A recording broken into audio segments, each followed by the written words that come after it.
Alright, Fox, this is your last chance. If you screw up this X-Men movie, I'm out of here. The laser is 'cause I like sci-fi. Dude is 'cause I am a rad guy. 99 is 'cause I like Wayne Gretzky. That's why I'm Lazy Dude 99. Laser time and we're gonna do a review.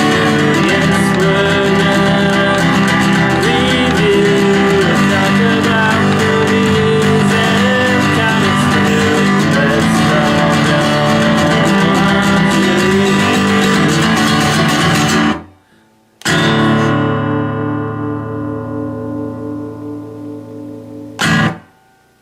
So, The Wolverine, starring Hugh Jackman and a bunch of other people. So, let me just say that, if you don't know, I haven't been particularly happy with the X-Men films lately. X-Men 3 sucks. X-Men Wolverine Origins sucks worse. The X-Men First Class, meh. So, going into The Wolverine, I was hopeful, but I was prepared for it to be mediocre at best. Just so you guys know, I will be doing a spoiler portion at the end of the video. The Wolverine takes place after X-Men 3. Wolverine is basically secluded himself from almost all society, living in the mountains, and has grown long hair. 'Cause that means a man is tortured when he doesn't cut his hair. Anyway, this woman brings him to this man whose life he saved a long time ago during World War II when the bombs dropped in Japan. So it turns out this man is the owner of this humongous Japanese company, and he wants to do Logan one last favor before he dies, which is kill Logan. The man says that his company can find a way to take Wolverine's healing ability out of him and give it to somebody else. He says that Wolverine has lost any real reason to live, but he can't really die, and so he's giving them this opportunity to give him the ability to die. However, Wolverine refuses, but not because he doesn't want to die. You see, he keeps on having dreams of Jean Grey, who is laying in a bed, keeps on talking to him throughout the entire movie. So he would like to die in order to be with Jean Grey again, however, he doesn't want to give anyone else the ability to heal, knowing that other people would use it for their own selfish gain. However, Wolverine finds himself unable to heal like he normally would. He's still healing, but he's not healing as fast, which leaves him vulnerable and able to be killed. However, as the movie progresses, you find Wolverine protecting the granddaughter of this guy, because she's under attack by the Yakuza, and you find out there's a lot of people that want her dead or captured. So let me just say this, Hugh Jackman kills it as Wolverine, as he always does. Well, kills it, and some other things. You really do kind of sympathize for the guy in his situation not being ever able to die, which is kind of a weird thing to sympathize. However, while Wolverine is good and Hugh Jackman is great as him, I'm not sure if any of the other characters really stand out. Not that they're, like, annoying. I thought that I was going to get annoyed with the granddaughter that he's saving. It's obvious that they're going to get together. The granddaughter is his age, well, not his age, but she's an adult, so it's not like he's caring for a little kid. Okay, just want to make that clear. So it's obvious that Wolverine and this granddaughter are going to get together by the end of the film, or they're going to be with each other, at the very least in the middle of it. So I thought it was going to be, oh, this is another damsel in distress story. Oh no, everyone protect her. But even though it's kind of like that at the very beginning, it doesn't end that way, and she's not an entirely helpless character on her own. I wish that they dived into Wolverine killing Jean Grey more, though. Like, she's with him, and he keeps on having nightmares every time he sleeps. And not nightmares, some of them are nightmares, but some of them are just dreams about Jean Grey. And so, whenever he wakes up, she keeps on asking, who's Jean? And only once he says, she was a woman I loved, and I killed her. Sort of thing. I think it's kind of funny. I mean, they're in bed, and she says, who's Jean? And he's like, a woman I loved. and I killed her. And she goes back to, like, sleep? I think I would have some questions if I were her. Maybe, like, it didn't happen when you were asleep, right? You don't just have, like, a gut reaction while you're sleeping with those things, right? Because I'm sleeping right beside you. I think I might have a couple more questions. I really wish that they dived into that, because they could really play up the tragedy with that. They don't, but it's not that big of a deal. So in my predictions video, I said that I felt like the scene where they were jumping on a train, and I thought that was going to be all super CGI and super fake, and I was looking for more practical effects. Man, I wish I didn't get my way. Because the best sequence in the movie, bar none, is the train sequence.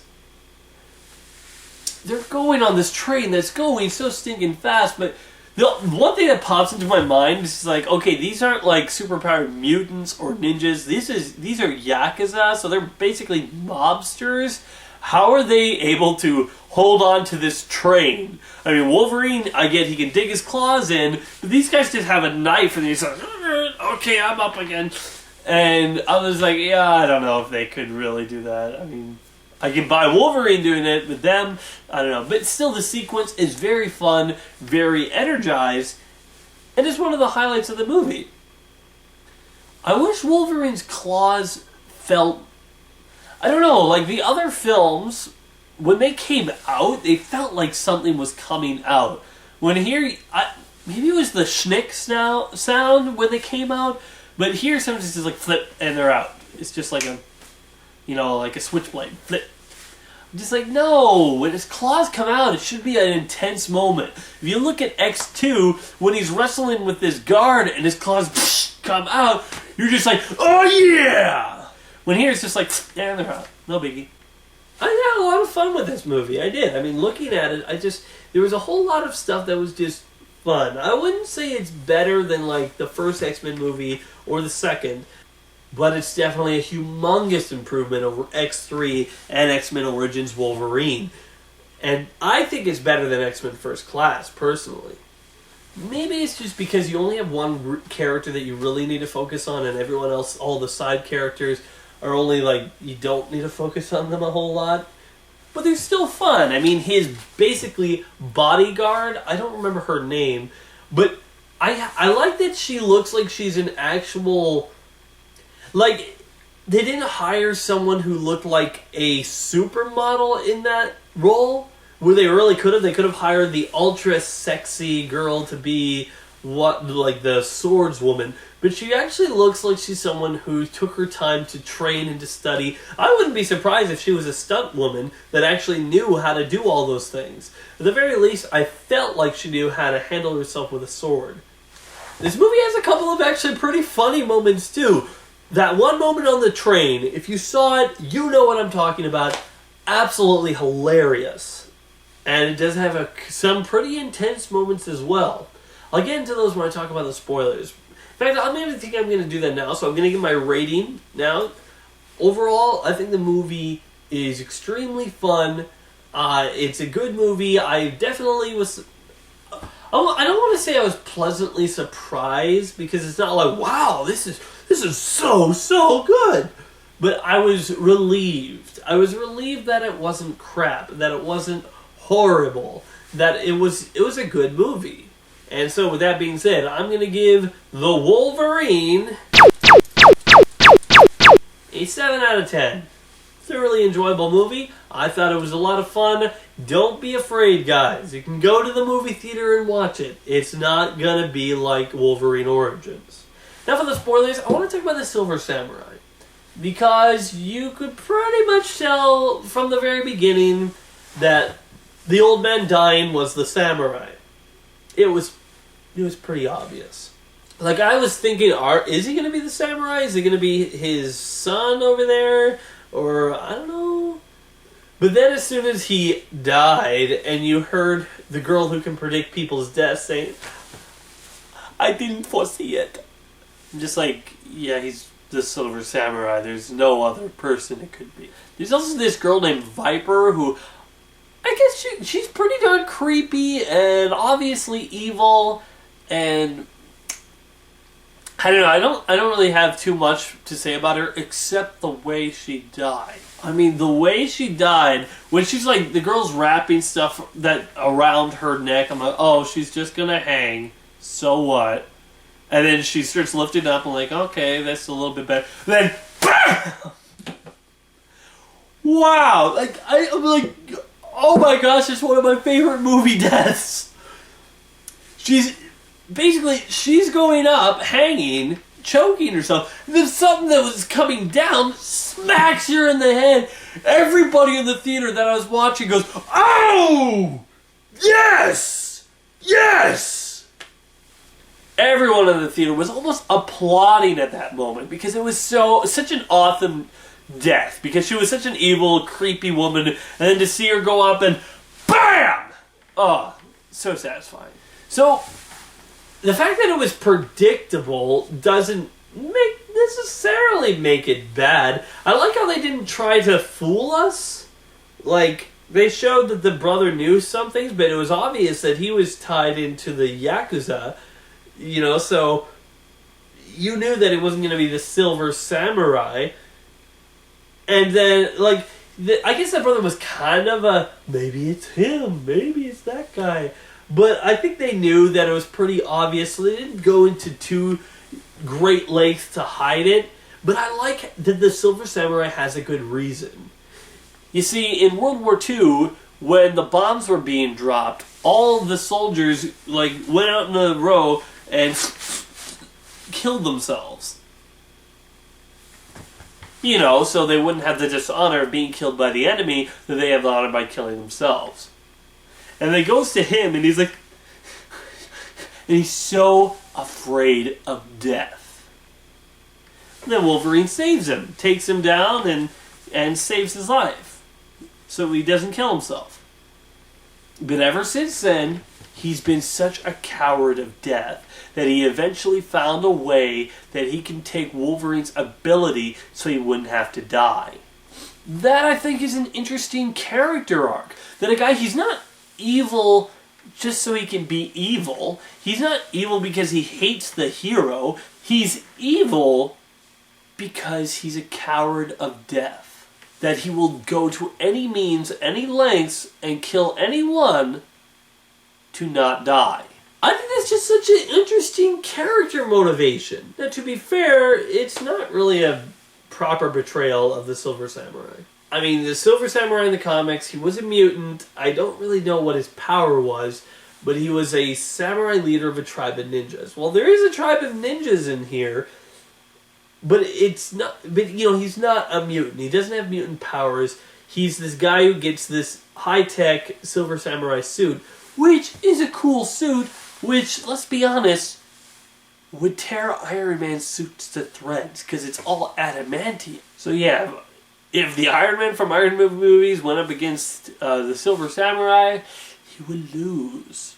But I think the moment I was just like, holy shoot, for me, was when the Silver Samurai cut off his claws. I'm just like, wow. Wow. There are certain things that should not break. Captain America's shield, Wonder Woman's lasso, the Green Lantern ring, and Wolverine's claws. Even though every single one of those things has broken, I'm just saying that when it happens and his claws, not just on one side, but on both sides, get cut off, my mind goes, no!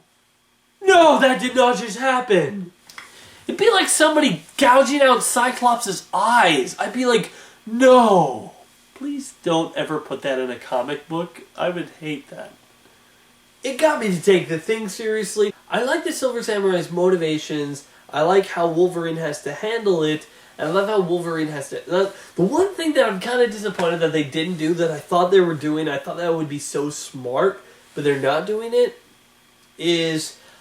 Okay, Wolverine's having these dreams of Jean Grey, of him in a bed with her, and she's talking to him. Now, it's kind of obvious that she's dead and, I don't know, communicating with him from the grave? At least that's what it looks like. But if that's the case, why is she in bed with Wolverine? She does love Cyclops, and Scott's dead. So he's had a few years to, you know, work with her and get her to love him again. So, what, is he in the afterlife going, Jane, come on, stop calling Wolverine? And anyways, what I was hoping they were doing, I thought that Viper also had some psychic powers. And she was putting subliminal psychic messages in him of Jean Grey telling him to give up on life, give up on living, and to join her. I thought that would have been so smart by the Silver Samurai to pry on Wolverine's love and what he lost in order to try to convince him to just accept death. I mean, imagine if that would happen. Wouldn't that be smart? If Jean Grey wasn't really there, that he wasn't really dreaming about her, it was someone trying to... Because I thought that because some of the things that Jean Grey said, I'm like, Jean Grey wouldn't say that. So I thought it must be someone else trying to force Wolverine to accept death. I really wish it was the other way, that it was someone trying to manipulate his mind into giving up by using his past love against him. I thought that would have been so smart, but turns out that's not what happened. Oh well. By the way, one last thing before I go. What the heck was with that, like, mid-credit scene? We got Magneto back. Okay. Then Charles Xavier's back in the wheelchair, and... I get it. It's going to be the whole time thing, but that post-credit scenes just really makes me excited to what's going to be happening in X-Men Days of Future Past. So I'm looking forward to that. So I've already given my rating, so I'm just going to say, guys, that if you like Wolverine, then I think you're going to enjoy this movie. I think it's a step in the right direction for X-Men fans, and hopefully Days of Future Past will be a big, giant leap forward. So remember, guys, I'm LazyD99. If I don't like it, it's not worth it. See you around. Be sure to check out more of my other videos on my channel, and wait for more coming soon.